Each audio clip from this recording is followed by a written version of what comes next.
several people tied to the Hells Angels. Investigators say members of the Hells Angels motorcycle gang. A few members of the Hells Angels are hiding the suspect that they're looking for the founder of the Hells Angels Motorcycle Club. Discover the true essence of camaraderie and loyalty. The Hells Angels, a motorbike club renowned for its fame and notoriety, spans across 32 countries worldwide, inspiring countless myths, films, and songs. But amidst the intrigue, what lies at the core? We invite you into the inner workings of this club, unveiling its structure, activities, and the realities of everyday life for a Hells Angels member. The Hells Angels Motorcycle Club, originally established over 70 years ago in the USA, emerged as a counter-movement against the exclusive nature of motorbike clubs, catering solely to the elite.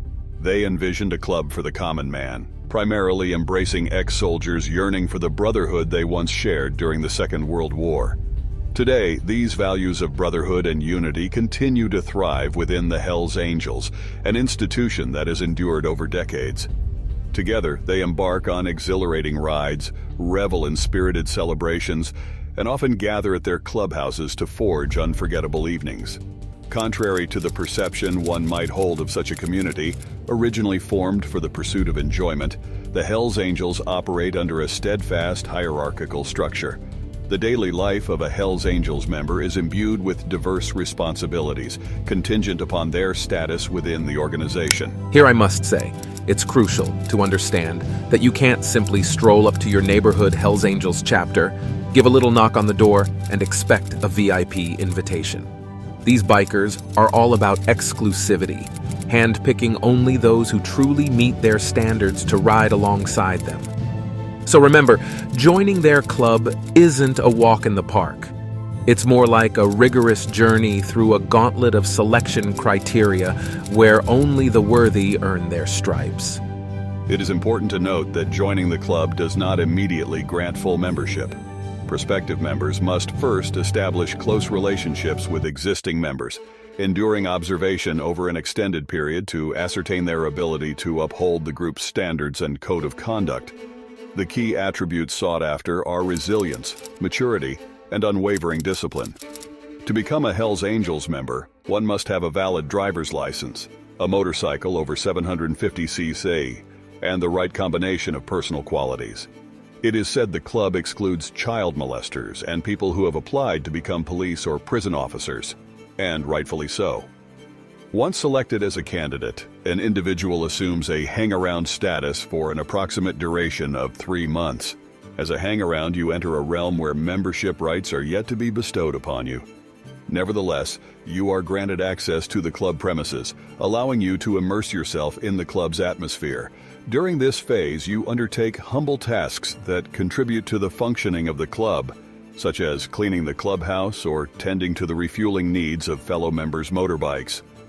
It is through these endeavors that individuals can demonstrate their commitment and progress to the next stage, prospect. Prospects serve as probationary members, subjected to a year-long assessment period to determine their worthiness for full membership.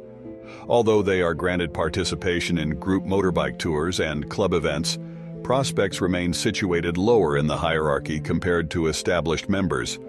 It is during this juncture that personal growth and shared experiences within the club transpire, allowing prospects to ascertain their capability to represent the club's values to the outside world.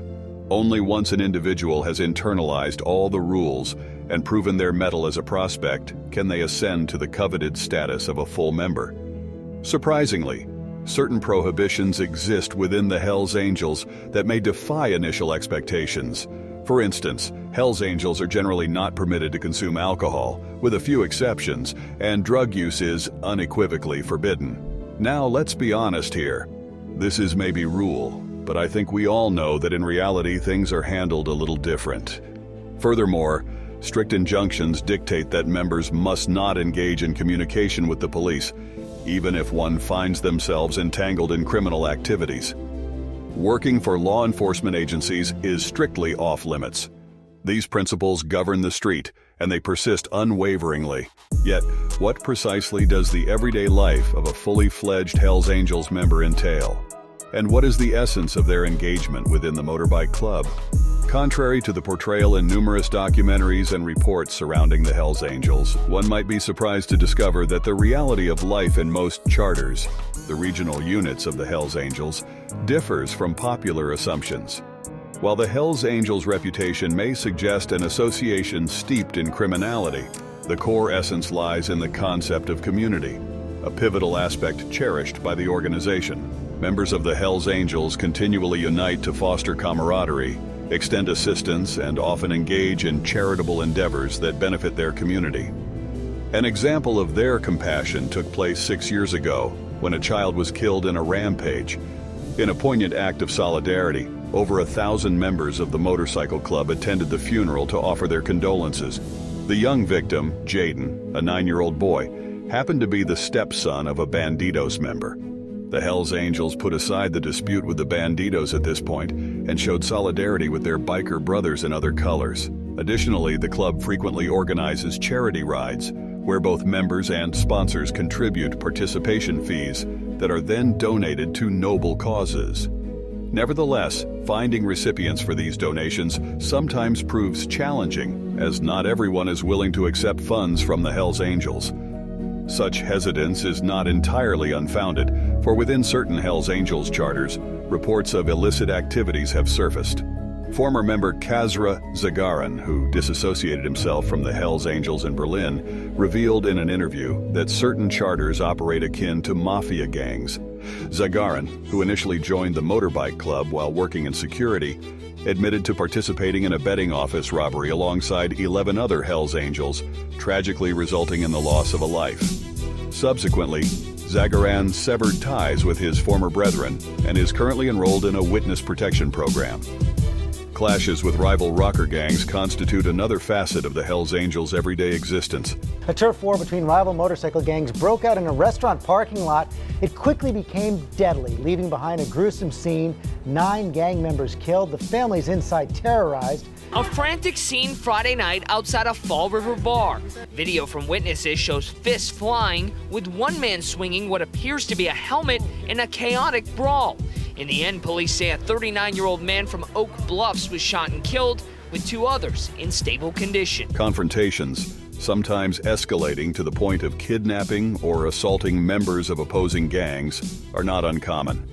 A former member recounted in an interview the occurrence of regular combat operations wherein criminal Hells Angels members aggressively targeted rival clubhouses or dismantled them entirely to exact revenge. Often, rivalries between these gangs stem from territorial invasions and conflicts arising from competing business ventures. It is vital to acknowledge, however, that each charter operates independently, and many Hells Angels members are fundamentally peaceful and devoted individuals who primarily joined the club for the sense of community it offers. Unfortunately, due to the prevalence of negative headlines, law enforcement agencies have intensified their scrutiny of individual charters. Consequently, the daily life of a Hells Angels member now entails navigating encounters with police searches, seizures, and even raids. Nevertheless, the police have substantial grounds for conducting searches, as the issues at hand are far from trivial. Engaging in drug sales barely scratches the surface. In more extreme cases, shootouts occur, pitting certain Hells Angels chapters against rival criminal organizations in a battle for dominance on the streets, in red light districts, drug trafficking, and entertainment zones. Gatherings of 80 to 100 men escalate into chaotic brawls, with batons swinging and gunshots ringing out. Despite several attempts, authorities have yet to achieve a comprehensive ban on the Hells Angels. As previously mentioned, this is primarily due to the fact that not all regional chapters of the biker club engage in criminal activities, and many members have no association with illegal behavior whatsoever. However, specific local chapters have faced repeated classifications as criminal organizations and subsequent bans. Complicating matters further for the authorities is the fact that the criminal Hells Angels chapters often maintain a facade of legality in their external operations. They may run registered bars, discos, security services, brothels, or tattoo studios, paying taxes and complying with trade regulations. The illicit activities occurring behind the scenes are often only exposed to the secretive biker community, who consider it a grave transgression to cooperate with the police. Insights into the true workings of these operations typically come from defectors who risk their lives by coming forward. It is rumored that the Hells Angels have placed bounties as high as €500,000 on such individuals, incentivizing their capture and elimination. Currently, the former leader of the German Hells Angels, Frank Halbach, is standing trial in Mallorca. Following a high-profile raid by the police, including a helicopter deployment on his German property, he sought refuge on the holiday island. Halbach faces charges related to coercion and involvement in forced prostitution as the leader of the Hells Angels Charter Spain. Previously, he held a prominent position as the most influential figure within the European Hells Angels for many years, overseeing numerous brothels, dance clubs, and cinemas across Germany. At times, he enjoyed a positive reputation in the media and society, being regarded as an upstanding Hells Angel. Brothers in crime, that was a quick peek into the fascinating life of the Hells Angels. If you've had any personal encounters or thoughts about them, I'd love to hear them in the comments. I really hope you enjoyed this video, and if you did, don't forget to subscribe to our channel. By subscribing, you'll never miss out on our future videos exploring equally exciting topics. Thanks for tuning in, and I can't wait to see you again next time.